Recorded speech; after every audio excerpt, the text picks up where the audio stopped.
хотын төвд тэгээд усан бисийн барай өгчих газар байхгүй л баг шүү дээ.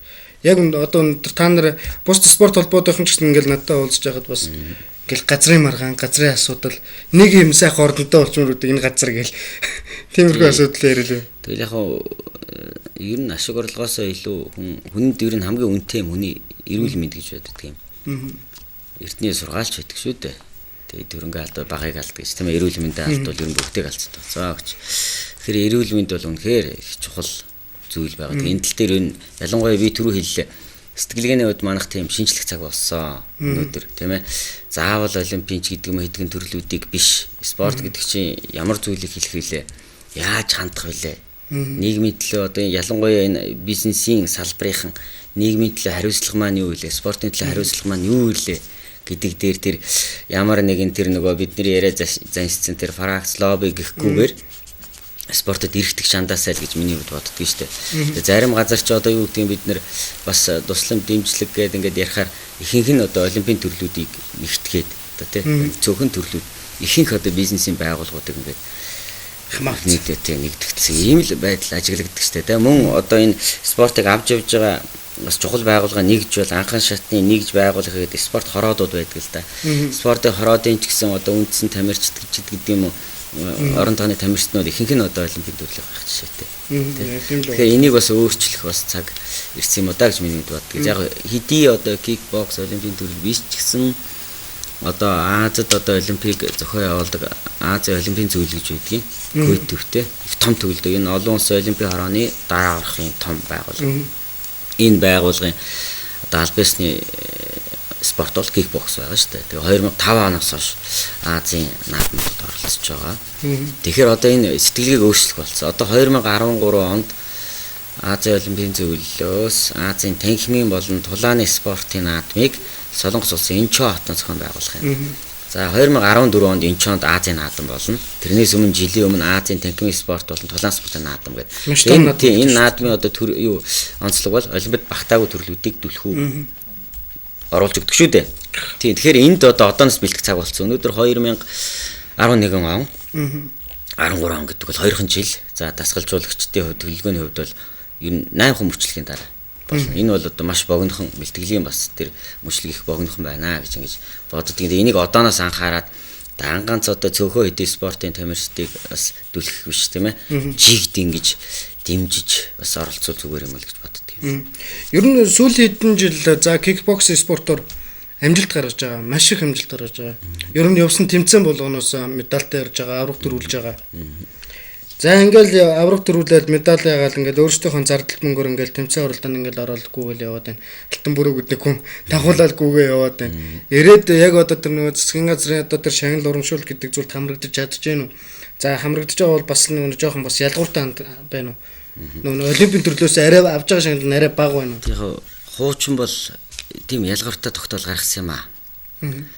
За тэр бол одоо юу гэдгийг нэлээд одоо бидний хувьд бол нэлээд сэтгэл санааны хувьд тийм ээ үйл ажиллагааны нэлээд хүнд байдалд оруулсан. Юу гэхээр хуучин тогтоол нь ерөөсөө засгийн газраас олимпийн болоо олимпийн биш төрөл гэж ялгаад олимпийн төрлийг зөвхөн одоо шагнаж урамшуулсан юм тогтоолтой байсан.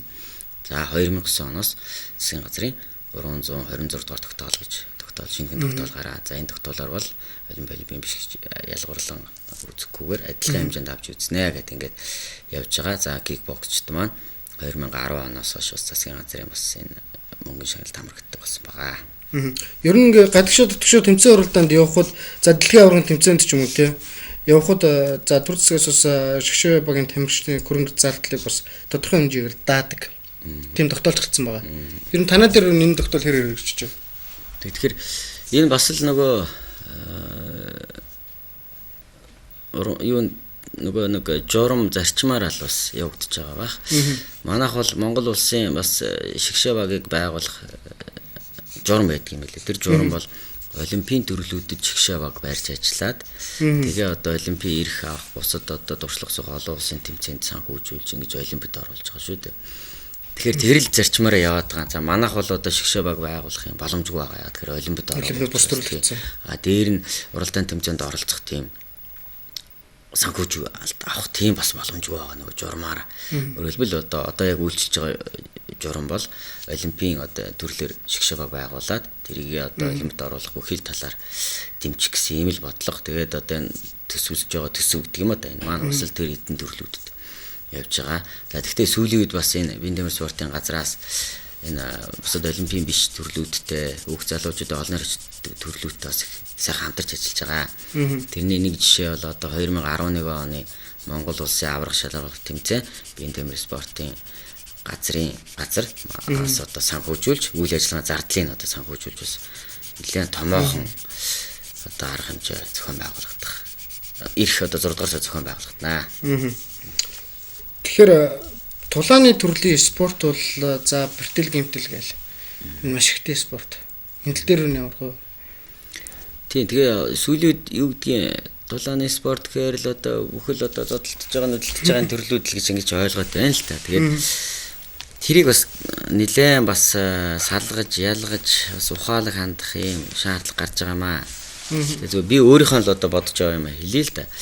Бүхэл одоо зодтолдог одоо юу гэдгийг тулааны төрлөлийн зодонтой бүхэл одоо зүйлийг ороод ирвэл тэр дотор чинь бас спортын бус чиглэлтэй юм төрлүүд байгаа шүү дээ. Жишээ нь би за яг UFC-г сонирхдаг ч юм хүүхдүүд байвал бас уучлана биз. Америкт миний бас би 2001 онд бас энэ UFC-ийн тэмцээн оролдооныг үзэж туршлах зуух юм боломж байсан юм 10 жилийн өмнө олдсон. Тэгээд тэр үед бас дэлхийн аврагын би тийм бас тамирч байсан. Тэгээд яг ингээд тийм одоо UFC тухайн үед бол нэлээд бас Америкт бол эрчтэй үжсэн юм төрлүүд л дээ.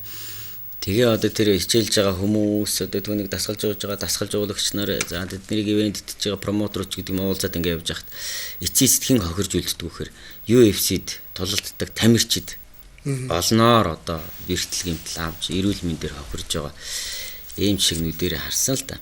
Тэгэхээр өнөөдөр монголчууд ч гэсэн бодох хэрэгтэй. Ямар төрөл дээр одоо дэмжиж хөгжүүлж хөө ямар төрлөг спортын чиглэлтэй төрөл вэ? Ямар төрөл эрүүл мэндэд одоо халтай төрөл вэ гэж ингэж бас ялгаж салгаж бас сонголт хийх ийм одоо асуудал бас тулгарч байна л да. Тэгэхгүй бол одоо нөгөө хичээл гэсэн болгоноос оруулах хичээлээд бол бас энэ дээр яг одоо биеийн тамирыг хөгжүүлэх зохицуулалтын дээрс нэлээд зохицуулт хийж өгөхгүй бол бас болохгүй юм аа. Зарим одоо дөрөмгүү гэдэг ч юм уу тэр төрлийг бол Монголд бол зөвшөөрөхөд бас хэцүү л байна л та. Яг зүгээр одоогийн заавал одоо юу гэх хүүхд яг өөрийнхөө төрлөөр хичээлж байгаа ингээд одоо янз бүрийн ярьж болох. Нөгөө талаас түүнээс урган гарах үр дагавар нь бас бодож явах хэрэгтэй. Яаж бэртэл гэмтэл авах вэ? Бэртэл гэмтэл аваад дараа нь яаж одоо тэрийг яг нэг хэлбэл бэртэл гэмтэл авчаад ингээд яваад ч одоо яг өнөөдөр Монгол спорт ангаахаар мэрэгсэн юмч хэр бидэг бол. Яг зөв. Яг би тэр талаар бас яг спорт нөгөө спортын ангаах ухааны хүн биш болохоор дүүний цэцэг нэг тийм ирэхгүй баг. Тэгээ манад бол мэдээж эмнэлгийн салбар бол үүсээд их олон жил болж байгаа. Ялангуяа спортын ангаах ухааны чиглэл нэлээд тийм олон жил болж байгаа баг. Тал дээр бол тодорхой дүгнэлт хийх юм боломжгүй. Зүгээр бусад өөр одоо өндөр хөгжсөн орныг эднэр харж яхад чинь ингээл тэмцээн дээр ирсэн ингээд